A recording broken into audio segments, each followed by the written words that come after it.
nombre d'éditions commence à être conséquent. Effectivement, on arrive à la 35e édition en 2022. Donc on continue l'histoire. Toujours avec les étudiants? Oui, toujours. Ça reste un projet pédagogique avec 24 étudiants à l'année qui sont avec moi. Donc c'est une vraie opération de management.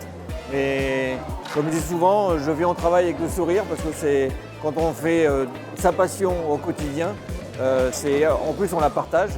Alors je leur dis souvent, vous savez, tout seul on va plus vite, mais à plusieurs on va plus loin. Et donc ça matche bien. Ouais.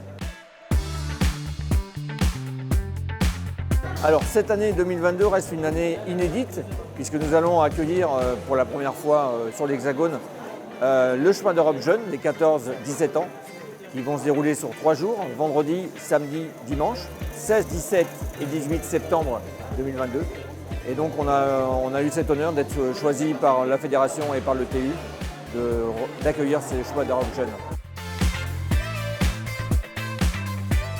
Alors très bonne question, la formule effectivement elle est double puisqu'on va avoir le premier jour, le vendredi, des demi-finales sur la distance sprint, hommes et femmes. Le deuxième jour, le samedi, les finales du sprint et on terminera le dimanche par un relais mixte que l'on connaît, la formule qu'on avait donc un peu innové aussi nous en 2021 sur la boule.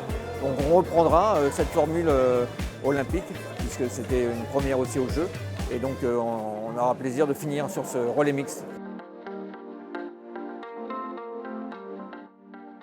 Oui, effectivement, le programme reste identique, c'est-à-dire qu'on les relais, comme tu dis, qui ont vraiment démocratisé. Et là, je rends hommage à mon prédécesseur Luc Châtelier, parce que c'est lui qui a lancé ces tri-relais, qui aujourd'hui fonctionne. On a pratiquement 1500 relais, tri-relais au total.